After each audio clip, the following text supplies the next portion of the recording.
Welcome back to the Loading Up Podcast. I am your co-host, Brother Zay, and tonight we have with us, producer Jay. What's going on, man? What's up? How you been? I've been good. Finishing games, playing games, I was sick, so I had a little bit of time to finish off some games. I guess it's the benefit of being sick. You can still function a little. I wish like when I was sick or whenever I get sick that we were talking before we started about sickness. Everybody's getting sick. I'm starting to feel sick a little bit. But for whatever reason, like whenever I get sick, I can't do anything. I'm just like a freaking bum. Like I just want to lay down all day and just do nothing. Like I can't even like hold the controller in my hand because I'm just like That's I might as well need be to a go to the zombie. hospital sick. It's not bad. Like I'm functional, but it's just like I don't have any I don't know. I just don't want to do anything. It's just it's a mental thing because I feel like when I'm playing games, like I want to be able to enjoy myself. I want to be into it and stuff like that. So although what would probably be better because now like I have the Ally, I could probably just use that and stay in bed. That way I'm laying down. Because I usually play like indie games on my Ally, so that way it's more relaxing. Yeah. So maybe I'll do that if my sickness gets worse. All right, before we get into anything, I just want to say, everybody, thank you for listening, for coming onto our YouTube channel and Spotify, wherever you listen. Hit that like button, share, just all subscribe. We appreciate Rate it. us. Rate us on YouTube.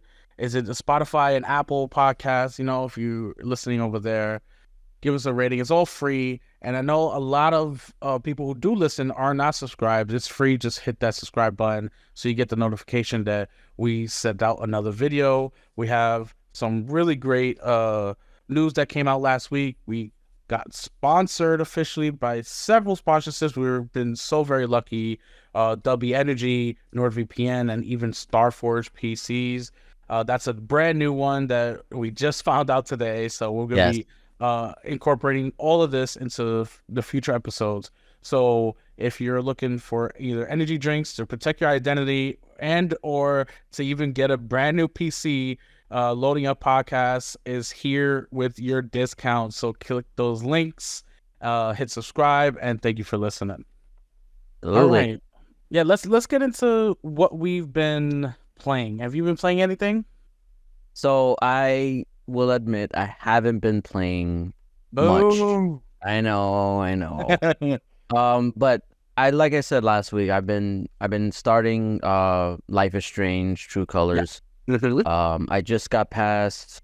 I think I'm close to the end of the first chapter because like I only play on my ROG Ally because it's like my break on my lunch break type thing, and I only get an hour or 45 minutes. So I just use that time to play. But then there's some days where I'm just like exhausted. I just take a nap. So so I've just been working on that. I've been playing WWE 2K. That's like my get in quick match or two, get out game, Yeah. So that's basically what I've been playing. I've been doing the story mode on that game. It's still fun. Like I mean, if you're a wrestling fan, like I recommend it. I've always loved the wrestling games. My favorite was SmackDown vs. Raw 06. We had a blast playing that game. Me and my cousins and my brother. I feel like with wrestling games, like anybody could enjoy them. Like you don't really have to be a wrestling fan to enjoy wrestling games because they're more arcade style. I know now, like more recently, they've leaned towards like the simulation aspect. But it's still a blast to play. Like you can play like as a party game and stuff like that. For sure. That's how we play. That's the party game. Yeah. This year is I feel like every year obviously it's like iterative. Like they improve something every year and then it just gets better and better and better. But I feel like this year it's at a really good place. Because I know the past few years haven't been like all that. Like it's always been like, oh, it's right there. Like if they could just fix this one thing. And it's like I wish my dream game, if we're like, I mean, I guess this goes for all sports games. Like I wish that games would just release like as is and then or like there's like NBA 2K or Madden or whatever.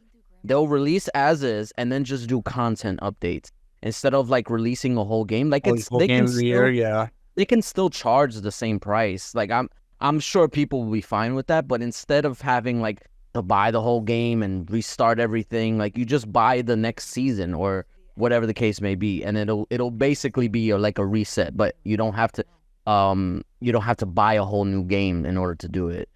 And that way you can keep all the other characters that are already in the game, because people get released and they get injured, so they get taken off the game, and it's just like, You just described Fortnite's Battle Pass. I'm still no, honestly, you know what? That's similar, and it's funny because Greg Miller from Kind of Funny. Yes, I do. So a while ago he made a video because he's also a wrestling fan. He made a video about why 2K, like WWE 2K, should be free to play, and basically like you pay for the wrestlers. And essentially, like, it made sense. The only issue, and I don't know, like a big part of like the wrestling games is the create a character, create a ring, all that, the creative aspect of it. And I feel like that's the only issue I had with it. But otherwise, it makes sense. Like, you can play the game, you'll get a few characters free. You can buy the pass and you get all the characters, and then they'll release more as the game continues to go on. And then you can support it for years to come. It's not like something that you have to keep buying every year. I mean, you can buy the packs and then they'll keep making money on that, because there's always going to be like different characters, versions of characters, and updated attributes, all that stuff. I feel like that could be like a future for not just wrestling games, but all games. But these publishers you just described and you want a live service, more live service. I know. See, I think it's because like I make an exception because I'm a wrestling fan. Like that's what my one Achilles heel. Like that's I will buy and I do it every year. I buy the freaking most expensive version of the wrestling game, and then I'll play it for like 3 months, and then I'm done with it. By the time you're done with it, it's like 40% off. I know. It's on sale right now because they had like I think Xbox and PlayStation are doing the spring sale. Yeah. So it is what it is, but I feel like that's something that publishers should consider, but they're too greedy. They're never gonna do that. I mean, it makes more sense. I think in the long run, they'll make more money doing it that way versus a full price $70 game once a year, wasting potentially hundreds of millions, as we can see, because these AAA games can cost so much.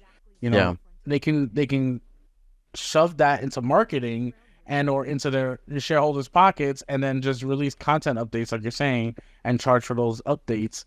And they may make more money that way, So that's that's like a freaking Call of Duty and like Warzone. Yeah. I just saw a freaking. I had no idea that they put freaking Cheech and Chong in there. It's coming. It hasn't gotten there yet. Yeah. But I saw that they're adding them, and I'm just like, what? Yeah. What? They added. Where are we doing here? Like they added the Godzilla. I know that. Chong. They added Snoop Dogg. He's in there again. Again, another version. Another version of him. Yeah, that was because the new season for Call of Duty just released. As a matter of fact, I was playing it with brother Matt just a little bit ago, and we were just leveling up the new guns and trying to figure out what the meta is so we can play. And so like they have a system. The system is out there. It just and they have that winning formula. Obviously, those games like Call of Duty, Fortnite, even games like Overwatch, they have that winning formula because they're making it. They're successful. So it's just a matter of, can other games do that with the same success? It really just depends on, because like every game's gonna have their niche, and I think it's just up to the players to find. Because obviously, like all these publishers are trying to, they're fighting for our time essentially and money. So that's why there's so many like live service games that fail, because they failed to capture that audience, like and I think that's part of the risk. That's why a lot of publishers are I mean, some are still kind of like doubling down on live service, but some of them are kind of pulling back on it. Like I think EA said they're gonna focus more on like single player stuff. Oh, thank God. Yeah. So but then contrast to what was it? What was it? Was it Ubisoft? Who was the one that said that? Oh no, it was Warner Brothers. Warner Brothers. Yeah, it was Warner Brothers that they said they're gonna double down on live service games, even though friggin' Suicide Squad shot the bag. Yeah. So not only did it fail, the season 1 failed too, because it was just, they thought it was gonna be good and it started out well, but then it just tanked again. So it's like they don't have a winning formula over at WB, and for them to go from the winning formula of the Arkham games to this losing formula of the live service, it's absolutely just mind-boggling, bonkers. Yeah, I don't get it either. Yeah. But yeah, I feel like it's all about the balance. I mean, that's why some like publishers want to have that live service so they can have that constant revenue and stuff like that. So yeah, it's just a matter of sticking with it, because I feel like all live service games start out rough, and eventually they get better, and then they find some sustainability. It's just you got to stick with it, and you have to like find that rhythm. It's just publishers are impatient for that. Definitely. I mean, we can see that. We see that is evident with Destiny and Bungie. Oh yeah, you see that this prime example. I mean, looking just like Sea of Thieves, like that started off super rocky, but now it's like a phenomenon, and it's on PlayStation now, or it's coming to PlayStation. So it's like 135 million players, and then now it's coming to PlayStation. There's gonna be even more potential players. Yeah, it's and who would have thought that that's one of Xbox's most successful live service games. Yeah, even Halo Infinite now is it's actually in a really good place. Yeah, from what I've heard. Yeah, I don't know if anybody's played recently, but even me and brother Matt, we've played the other day. It was a blast. We had so much fun. They added so many things to it, and it's like, this is really good, So it's in a really good place. Yeah, I mean, like I said, it's just a matter of like sticking with it and powering through the rough spots, because I feel like it's always like growing pain. Yeah, for sure. Yeah. Well, we didn't even get around to what you were playing. We just got into a tangent about what I was playing. That's okay. It's all good. I love it. So I beat Persona 3 Reloaded, which it was absolutely fantastic. I loved it. It was so far my favorite Persona game. Although I didn't complete Persona 5, I completed this one, and I really, really like it. I like it better than Persona 5, and I know a lot of people are going to hate me for that, but... Now, aren't they bringing Persona 4 to... Yeah, Persona 4 Golden is coming to Game Pass day 1. Okay, I just want to make sure, because I remember that it was 2 games, but it's like they only did 1 right now. But they did 1, and then they did Persona 5 Tactical. So, okay. So there will be more, and of course we know that they're working on a Persona 6. So I don't know if that will release on Game Pass, but they did talk about releasing a new Persona game. But this one was really good. I absolutely loved it. I loved actually the social aspect of the game more so than like the combat mechanics. It was really, I just wanted to continue playing, and I did. I beat it. I also played and beat Open Roads, the Annapurna game that was released on Game Pass. That's a nice little game. It didn't take too long to beat. It took like an hour and a half. It's not that long. It's not the best Annapurna game. I think those type of games you have like fond memories of some really nice indie games. This one's, it's okay, but I still played and beat it. Since it was Game Pass day 1. Yeah, I feel like Annapurna games kind of hit or miss. Like some of them are really good, like Stray, and there was another one that I can't remember the name of, but it was like basically like an episodic type where you play as different characters throughout. I wish I remember the name of it, but that was actually really interesting. I think the one, if I'm not mistaken, and correct me if I'm wrong, people, correct me, is What Remains of Edith Finch. Is that Annapurna? I think so. I'm That not would have sure. been one of their first ones because that's a pretty old game. Yeah, I love that one. Let me see. What? Yeah. Edith Fin. Yeah. It was by No. Annapurna. Oh, it is an. Oh, yeah. Okay. Yeah, it's published by Annapurna. Yeah, Yeah, I they're love that they're they're game. very they publish a lot of games, and it's like Fishing. they're because they're like an indie publisher essentially. So Yeah. I mean, they did they also do Outer Wild. Firewatch, right? Did they do? No, I don't. Did they? I don't think so. No, that wasn't them. No. Yeah. Yeah. Either way, it's one of those type of games where it's like narrative focused. You're just looking at things, listening to the story, of going through the motions and figuring things out. And it was a really easy, really nice, relaxing game. I did breeze through it to try, 100% the achievements, which I did do, but it was not my favorite one. Like I sat down and really got into Stray, really got into What Remains of Edith Finch, and I really played those games. This one I wasn't. I was just like, whatever. Yeah. So they also did Cocoon.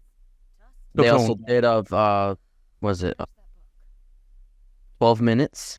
That one was actually really interesting. That was a Did good you? one. Yeah. I remember 12 minutes. That was a good one. Yeah. So they Very got a unique. lot of it's very like they have a wide variety of genres that they of games they Yeah, or for publish, sure. I should say. Yeah. They have their hands in many different pots, and they do come out more successful than failures for sure. Yeah, So definitely. that's what I've been playing. That's what I've finished so far in my gaming journey. I'm getting now back into Dragon's Dogma 2 since I kind of took a break. I started it, because of FOMO. I started it. You and brother Matt. Yeah. And then I Is was he like, playing it? I doubt it. he has played it. He just, the Call of Duty season's out and he's a Call of Duty head. So, Yeah. That's why it's funny. Like we joke about how like he'll get into these games, but then he'll just go right back to Call of Duty. I mean, we all do it. We all have that one Yeah. game, Yeah. I mean, I do it too. I get into Call of Duty. I'll do Rocket League, Call of Duty, and then whatever regular game I'm playing at that particular time. But since I had started Persona 3 when FOMO hit me, I'm like, all right, let me put this on back order till I finish Persona. Now that I finished Persona, I can head right back into Dragon's Dogma. I feel like I'm glad I didn't buy into the FOMO because I never would have touched the game. Like I Really? want to. It's one of those games like I want to play, but then like I just don't have the time because I get so overwhelmed with the amount of stuff that there is to do that I'm just like I don't know what to do. I don't have that much time. So it's like I get overwhelmed and it's like what is it what they call decision paralysis or something like that where it's like there's so much to do that I can't decide and then I just don't do anything. Yeah, It's but so yeah. that type of game though is like you can't do everything right away, and there's no quest markers. There's no like it's not like you pick up a quest and it's like go here. No, it's like you gotta know what's going on and know where you gotta go. If you don't, you're gonna be like, well, I guess I'll just walk around until I find something, and then you're gonna find something like a griffin's gonna come down and destroy you. That's the thing. Like I get intimidated by that stuff because it's like I don't know how long I can just be running around for trying to look for stuff. At what point I'm just be like, okay, I probably should be playing something else or doing something else. Your will is not strong enough. It's not. It really isn't. Well, I was strong enough to not buy the game. I'll tell you that. That is true. You did beat me there. All right. So I mean, there's not a lot of news going on this week. We're gonna get into what we have here. The first one is to talk about a new game that's coming out to, I think it's PC and Xbox. It's called Jump Ship, and everybody's talking about it because it seems like a mixture of some people's favorite type of games.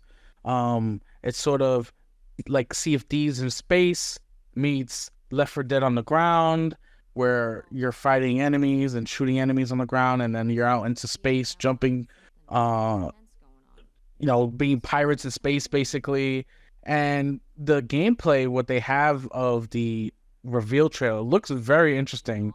And everybody's talking about it online, and we're wondering, when is it going to come? When are we going to get our hands on this? Because there's a lot of talk, there's a reveal trailer, but not much else.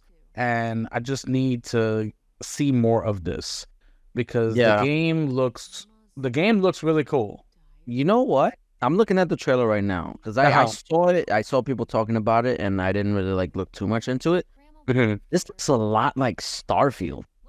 It has Starfield vibes for sure. I feel like this is what people wanted Starfield to be. Because like I'm looking at it and it's like it's like open world, and then it has all like the space aspect, but you can like apparently you fly in space like You can fly in space. solo, Yeah. like by yourself, like, and then you can ride on the ground with your ship, Yep. like, or not close to the ground. So like I feel like this is like what people wanted Starfield to be. People Obviously saying it's like a like mixture of yeah, like all these type of games and they're like, is this gonna be good or is this gonna be too much to handle? You know? yeah, I feel like, I mean, granted, this is just a trailer. I feel like this might be like really ambitious because like It's very ambitious. yeah, based on what I'm looking at right now, it's like, yo, this is a lot, and it's very detailed. The graphics are nice, and it runs really well. But it's an indie game, right? So I don't know. I mean, don't knock indie games. We were just No, talking I'm not. about I'm it. not. Yeah, Yeah, no, I'm not knocking it. I'm just saying, yeah, like, it's very incredible for an indie game. yeah. So I I mean, mean, hopefully, it can live up to the hype. You know? for sure. I mean, because it does look really well. You know, team based where you're on the ground with your friends and also in space. It looks really, And yeah, and really it's awesome. co-op. Yeah, so Yeah, if you want to scratch that sci-fi itch, keep an eye out for Jump Ship. And if you can check out the trailer on YouTube, so you can see for yourself what producer Jay is watching now. It looks really interesting. I want to play this. yeah, no, this looks really good. Yeah, I'm big into I'm gonna keep sci-fi an eye stuff. on it. Yeah, you just say sci-fi or Star Wars or Star Trek, Yeah, no, Starfield. I'm in. It doesn't even yeah. matter. Honestly, I'm a sucker for like space. Yep. Anything that has to do with space and like sci-fi and stuff like that, I'm in. Yep, for sure, for sure. So we're gonna definitely keep an eye on Jump Ship, and of course we'll let our listeners know as the time comes on if it's gonna be released, when it's gonna be released, and where. Right now, it's you can wish this on Steam, and I just saw that they're making it with Unity engine, and the Unity engine is very versatile, very good engine. So I the high hopes for that game for sure. Absolutely. Now we're gonna get into some. I guess we're gonna jump right into some Xbox discourse that's going on right now with Here we go. Every week. every week. You know, it never fails. Yo, that literally every week for the past like 3 months. Since 2024 started, Yeah, there's been nonstop like Xbox news. And Yeah. it's like whether it's good or bad, it's gonna be Xbox. yeah, for sure. This time it's about Senua Saga Hellblade 2, because today it was officially like sort of announced that the game will be running at 30 frames per second on the Series X and S consoles. And I don't understand. I mean, I get. Let's report on it first before I dive Before you deep give into your what I opinion. believe. Yeah. All right. So the game is gonna be running on 30 FPS. It's gonna be in the Unreal Engine, right? And it's gonna be released on May 21st, on both Xbox and PC, and it's gonna be day one in Game Pass. So as a matter of fact, you can actually pre-download it right now on your consoles. Just open the install. So the game is from the trailer, not just from the announcements and everything they showed up at every single showcase that Xbox did. The game looks absolutely fantastic. The game looks like it plays really, really well. And if you haven't played the first one, go treat yourself to it. It's on Game Pass. It's a really great game. Also, it's also on sale for like $3. Perfect. Yeah, it's a really great game. I suggest playing it with a headset on so you can get like the full immersion of you being in Senua's head. in his mind. Yes, exactly. So so the discourse is that it's set at 30, is locked at 30 frames per second. And this has been going on for a long time, but last week or the week before, it was Dragon's Dogma being locked at 30 and people up in arms over that and the microtransactions. Now it's Hellblade 2's turn with the locked at 30. but this game is running in Unreal 5, one of the first major releases to be using Unreal 5. I know Fortnite's used it before, and other games have used it before, like Hive Busters for Gears have used Unreal 5, but this is like the first official what we get to see. I mean, they're talking about they use full motion capture for even combat and everything. So this game is gonna be, I believe, absolutely mind blowing. And I don't see a problem with 30 frames per second.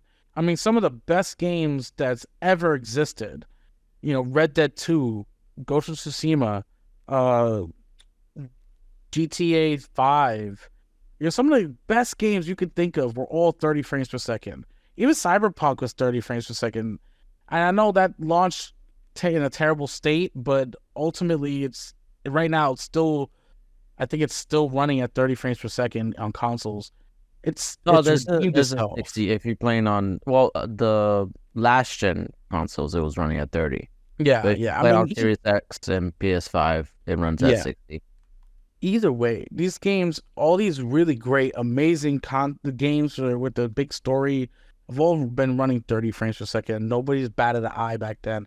And I get sort of like the new generation, people want 60 frames, but if you really want like the higher frames, the better performance, you're gonna have to buy a PC, I mean, that's just what it is. Sometimes these companies don't optimize it that well, or it's just locked at 30 because they want the best visuals for their game and their vision. People got to stop with this. 30 frames is not bad. Yeah. 30 frames is not bad at all. 60 would be better, but 30 frames is not bad. And I tend to agree with that. So here's the thing. And this has been a thing for generations. It's always been about pretty graphics because that's what sells. Like, realistically, that's what people want. Granted, over the last generation, we've seen more people move towards like, I want it to run at 60. I want it to run I want more a performance mode essentially. But the vast majority of console gamers do not care about this shit. Like, I can tell you, there's been so many people, and it boggles my mind. There's so many people that if you ask them, if you put a 60 frames per second game against a 30 frames per second game, and ask them if you can tell the difference, they will say they can't see it. I don't know how. It makes no sense to me, but that's the reality of the situation. There are people who just cannot see the difference between 30 and 60. So obviously, developers and publishers see this, and they hone in on, okay, is it practical to essentially downgrade our game visually in order to appease the performance nuts? But see, that's the thing. If you want that performance, like you said, get a PC. Like that's the only way you're gonna get constant top of the line performance. Getting a console from the jump is always a compromise. You're not gonna get the best version of the game. You're gonna get the easiest to get into because it's, you just turn on the console, download the game, start it. There's no, it's foolproof. There's no, you can't mess it up. Yeah. And that's the exception that you make, is like that you're gonna have to make some compromises. And developers will always want to showcase their games in the best light. So they're going to choose, if given the choice, they're going to choose fidelity over performance. Yeah. That's just the sad truth. I personally, I like performance, but I'm not gonna like sit there and be like, if that's what the developers want, I'm not gonna be like, okay, like, I'm not even gonna touch this game because it's not 60. Like, that's just silly. If the game is smooth and it runs, there's no dips or anything like that, then that's great, because people need to realize that. Even back in like the 360, how many games were running at 30? All FPS? of them? Almost all of them, unless you were Call of Duty. Like, even Halo ran at 30 frames per second on 360. So it's like, it's not a foreign concept. It's just people, they expect more out of their systems. But with increasing power, the developers are going to be pushing the limits. They're always going to be pushing the limit. Yeah. So to expect them to make those sacrifices just to get a 30 frames per second for what? People are still gonna play this game. They're still gonna buy it, and they're still gonna. I mean, if you look at the previews, people were just like in awe of how like amazing it looked and how great it played. I mean, granted, they talked about the frames or the FPS, but it's like that was just like kind of like a side note. Yeah, definitely. It wasn't anything that hampered the game from being great. And the first game released at 30 frames per second. Yet it got a patch when the Xbox One X and PS5 or PS4 Pro came out. So I feel like this game, and essentially a lot of like action adventure third person games, are okay if they're 30 frames per second. I get why people are a little bit upset. I'm a little bit upset because I would have preferred at least some type of performance mode. But if this is what they want, then you know what? It takes me I don't have to decide if I want to play performance or quality, because I feel like that's always been an issue for me. And like when a game offers that, I kind of go back and forth, and I'm constantly but it stutters a little bit, but it runs a little bit smoother, but the resolution's very low. So it's like I don't have to think about it. I can just play and enjoy the game, because the game, honestly, it looks jaw-droppingly gorgeous. Like I can't. It's and reaching that level of uncanny valley. Yeah, and why would they compromise the Unreal 5 engine? This brand new engine that's literally making these mind-blowing, realistic, backgrounds and set pieces. Why would they compromise that just to get 60 frames? Like, it doesn't make any sense. You have to understand, these people make games for a living. They know what they're doing. And not only that, I feel like every generation needs that showcase game graphically. So this is essentially going to be that game for Xbox. Like, it's going to show off the power of like Unreal Engine on Xbox. Yeah. And I feel like I said, every generation needs that game. And there's going to be more. I think there was someone on what was it, Reset Era or not Reset Era? NeoGaf. I don't know. It was on Twitter when I saw it, but it was a screen grab of another website that they said that if you think Hellblade 2 looks good, wait till you see Gear 6. And absolutely like insane. The Coalition they're highly praised as being the go-to studio for Unreal Engine, because a lot of them worked on the original Gears games, and they essentially optimized the Unreal Engine for those games. So like they would know how to get the best quality out of it. Yeah. I mean, Hivebusters looked absolutely amazing, and that was even Gears 5. Like if you look at Gears 5, it still holds up. Like it looks great. Yes. So I think this game, especially with its the story that you're trying to, it's a cinematic game. Like, let's be honest. Like it's just, if you played the first one, you know what you're gonna get with this one. It doesn't need to run at 60 frames per second. Would it be nice? Of course it would, but it doesn't need it. I feel like the visuals will speak for itself, and people will, like, very quickly, once the game comes out, forget that it's running at 30 frames per second. Also, the fact that it's running at 30 frames per second on, I mean, again, we don't know. Hopefully it's a stable 30 frames per second on the Series S. Like, that's a testament in its own, because I know a lot of games like have to make compromises for the Series S. So I think that it'll be fine. It's a talking point right now. People want to get upset about it and talk about, oh, they promised 60 frames per second, whatever. Get it out of your system now, because once the game comes out, everybody's gonna be singing a different tune. Yeah, they'll be saying like, oh, I wish this was 60 frames per second. Then get a PC. Like, if you really want to experience the games in their top performance, get a PC. Like, I don't know what else to tell you. I mean, there's games that you can see right now, like Final Fantasy 16 or even Final Fantasy Rebirth, right? They came out with a performance option, right? But then you look at the game in performance, so it's running at 60 frames, but it looks like garbage. It looks very smudged and it's grainy and it doesn't look good. Yeah. But those type of games, you want to look really good. So that's why the developers choose to lock their games behind these 30 frames per second, because they want the best looking game that they could possibly make, especially with Unreal 5. And you gotta trust these people. They know what they're doing. It's gonna be absolutely fantastic. And May 21st can't come soon enough. I really need to play this game. Same. I can't. I've been looking forward to this game since they announced it. I remember when I first played the game, the first one, when because it was originally ironically enough, it was a PS4 exclusive, and then it came over to Xbox before Xbox bought Ninja Theory. Yeah. So I was blown away when I first played it, and I'm definitely looking forward to this one, and I want to play it already because I know what the studio is capable of. Yeah. And they've been cooking for a long time, so it's like they gotta show for it, and we're only like a little bit over a month away. So yep. I think they will. I think so too. Yeah.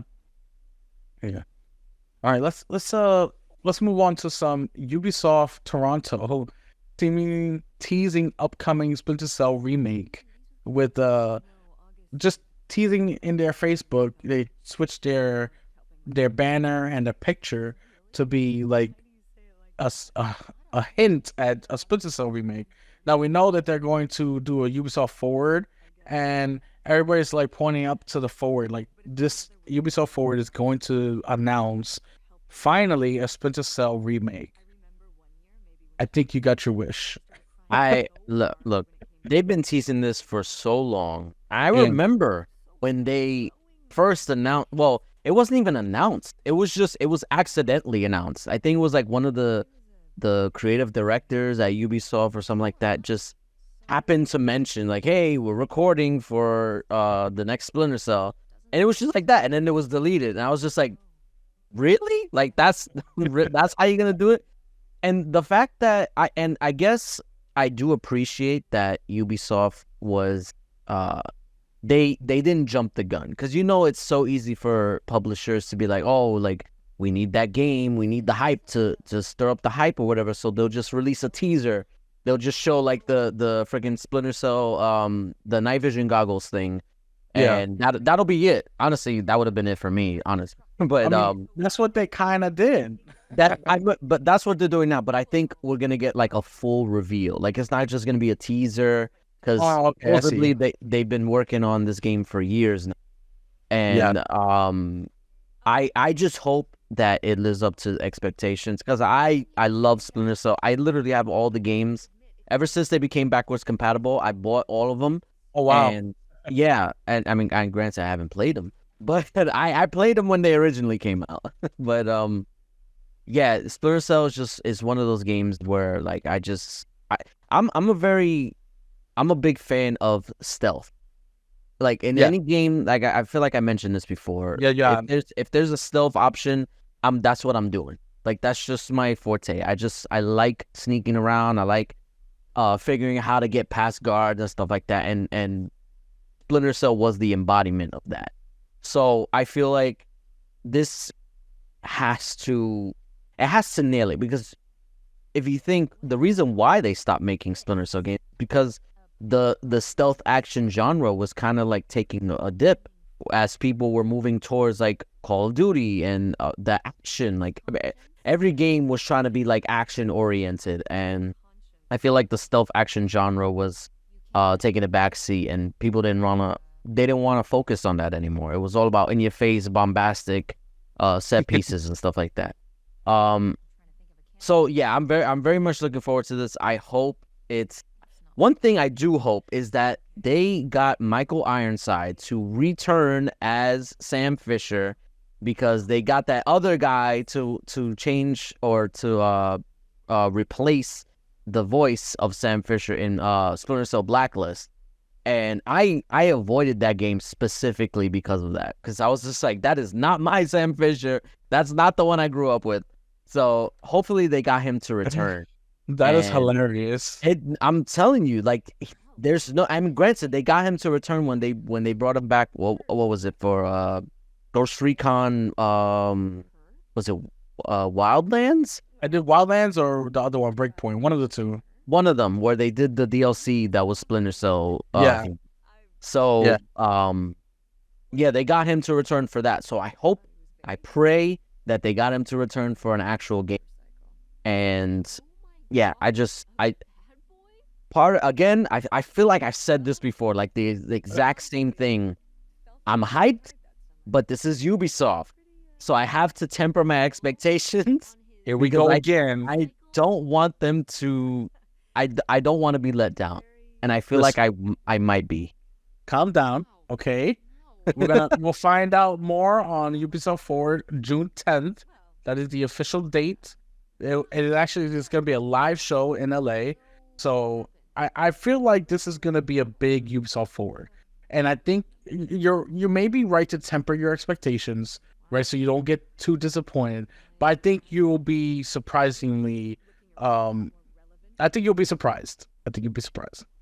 I'm hoping, man. I just there's one game that I want Ubisoft to get right, and that's Splinter Cell. Like any other game, they could screw up. Assassin's Creed, I don't care. Like I mean, I said it before. I have all of them, but I haven't played them. But yeah, like it's Splinter Cell is just the one franchise I don't want them to mess up, and I'm scared they might. But we'll see. We shall see. Yeah. So we'll move on to some news about a potential PlayStation showcase and or state of play, as they like to call it. So it hit the gaming news journalists as well as gaming Twitter about a brand new showcase coming in May. And they said that Silent Hill 2 Remake is likely to show up. So this year is a little bit different for PlayStation. You know, PlayStation has dominated a lot of the years with their exclusives and their games, but this year they don't have any new major existing franchise releasing until after April of next year. So, I mean, they have third parties and things like Stellar Blade coming out. I'm sure they're still going to have games, but it's been really quiet on the PlayStation side. So this showcase coming out in May could really shine a light on why we own a PS5, because frankly, we need some games. PlayStation needs to kick it up a notch this generation, you know? I feel like after Spider-Man 2, that was it. I was like, okay. I always said that PlayStation they blew their load early, essentially. Like they were very front loaded with all their games. They had Demon's Souls, and then they had God of War Ragnarok, and then they had Spider-Man 2, and the Ratchet and Clank launched. The Ratchet and Clank one. I feel like there's more in there, but they basically front loaded their release lineup, and then like now they're facing delays and issues where they can't get games out on time. So now they're essentially taking 2024 off. So now they have to rely on third parties to kind of fill that gap, and that's why they have like the Stellar Blade that's coming out. I mean, I guess Helldivers was first party technically. They own the license, or they own the IP. I mean, yeah, Helldivers. Let's give credit where credit's due, because I played the crap out of it.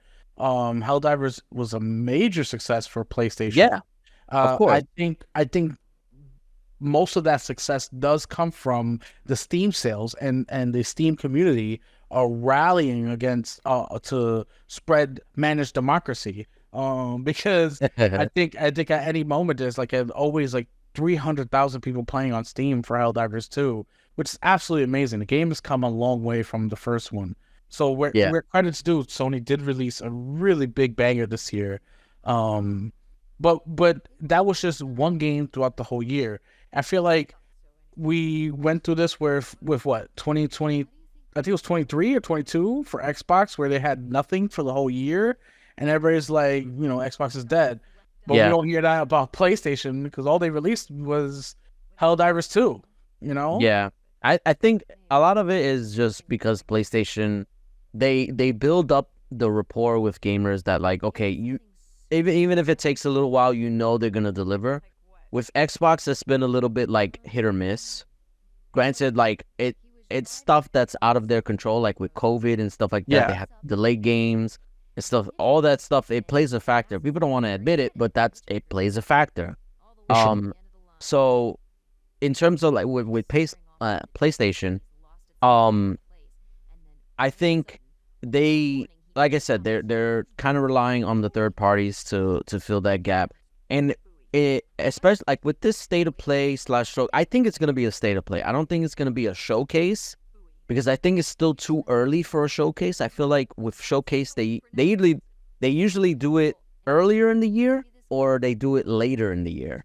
I feel like May is where they tend to do like the dedicated showcase or the dedicated state of play for like one game, and then they'll just showcase that game. I feel like last year they did it, or I don't know if was it last year. They had that one showcase last year in the summertime, and then it was nothing until the state of play that they did earlier this year. So it's sort of like an imbalance on where they want to communicate to the community about their games. And I think I know this is likely a state of play, but I think it'll be smart to have a big showcase to showcase those games that they sort of put on hold till next year. Because right now, there are not many games on the PlayStation. We need something. And just to have a big showcase to showcase those big games would be really hype for the PlayStation community. I think we need that. I think we need a big showcase. I hope this is it. It may not be. It may just be a state of play where they talk about games that are either coming out immediately or their third-party stuff, and that's it. But honestly, I really hope that they do a lot more than that. See, I think the reason if Silent Hills 2 is gonna be like featured in this, that's what makes me think it's gonna be a state of play. Because if it was a showcase, it would have been all new stuff. I feel like PlayStation tends to do that whenever they have like games they want to announce or showcase that are coming up, or not showcase that are coming up, but like new announcements. They do a showcase, but for a state of play, I feel like this might be what that is. Yeah, I mean, I think that's unfortunate. I don't think we need a state of play. I think we need a big showcase. I want to see what's coming out for the future of PlayStation. Because right now, I mean, I've downloaded and played the Stellar Blade demo. I wasn't very impressed. I'm still gonna play Helldivers 2 on Steam. I want to see more for PlayStation. I want to have a reason to turn on my PS5 again. I mean, you're gonna have to wait till next year.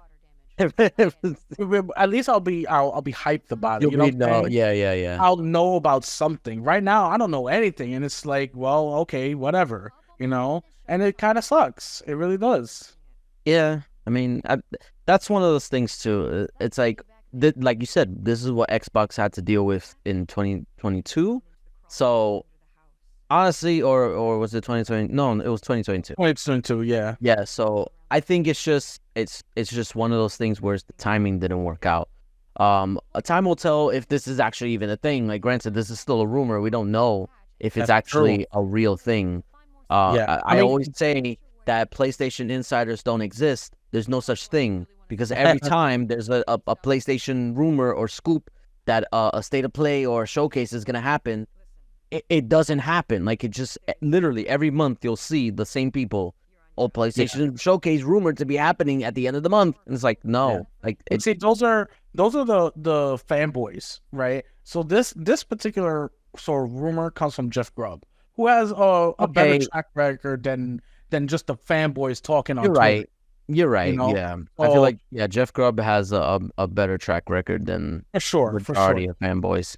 Yeah, and you can't rely on the fanboys for your sort of news on PlayStation showcases, because they've been dreaming about the biggest and best showcase since the last showcase that they had.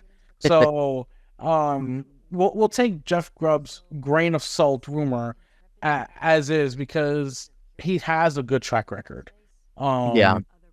So that's how I see it. He has a good track record. We'll leave it at that. Hopefully this showcase is an actual showcase and not just a state of play. That's what I'm hoping. And I know people may, they may hear this and they think, well, what do you care? You're an Xbox guy. But some of my favorite games have always been PlayStation. You know, I'm more of a recently new Xbox person, because I've had growing up nothing but PlayStations. Yeah. So, I really want both Xbox and PlayStation to be successful, and we can't have that unless we have games. So I want to see more games from Sony. I think they'll deliver. I think even if it's not at this showcase, I mean, we know that their studios are working on stuff, so it's not like they don't have anything. It's just what are they willing to show right now? Because one thing that I've always kind of criticized Sony of doing is that they show off games too early. Like they'll show off a game and then it'll be 3-4 years later before it actually comes out. Yeah. So I think hopefully they're taking that lesson and learning, okay, maybe we shouldn't announce games so quickly because this is what the situation is. Now they don't got anything coming out for the rest of the year and they need to kind of rebuild and refocus on what they actually have in the works. I don't want them to announce things prematurely.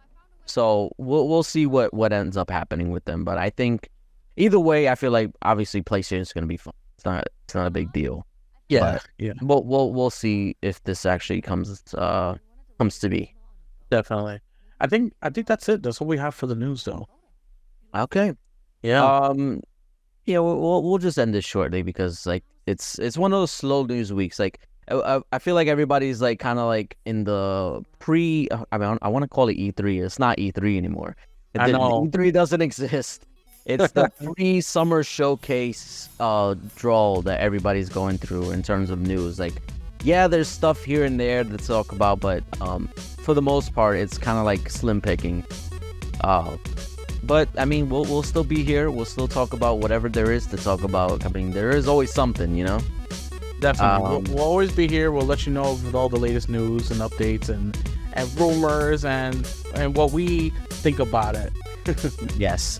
So that'll do it for us. Like and subscribe, like we said, and check out our links in the description to support our sponsors.